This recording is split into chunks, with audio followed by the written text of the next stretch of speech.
Jangipur sub division ব্রিক্সফিল্ড owners অ্যাসোসিয়েশনের 34তম বার্ষিক সাধারণ সভা। কি বললেন জঙ্গিপুর সাব ডিভিশন ব্রিক্সফিল্ড ওনার্স অ্যাসোসিয়েশনের কর্মকর্তারা?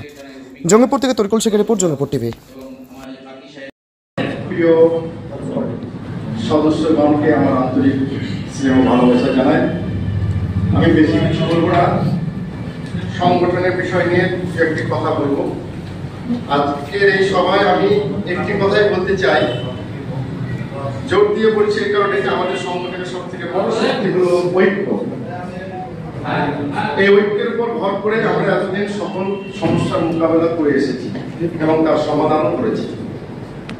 আমাদের মধ্যে কিছু মানুষ ভিন্ন মত পোষণ করতেই পারেন, সেটা স্বাভাবিক, কিন্তু ভিন্ন মত মানেই বিভাজন নয়। যারা বিভাজনের কথা বলেন তাদের বলছি, তারা আসলে আমাদের সংগঠনের ভিত্তিকে দুর্বল করার চেষ্টা করেন। আমরা যেন সেই ভুল পথে যেন কখনো পা না দিই।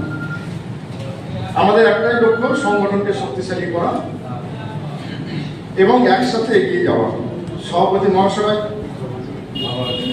আমি অনুরোধ করবো এই বিষয়ে একটু বেশি বিস্তারিত বলা। আমাদের জেলা সভাপতি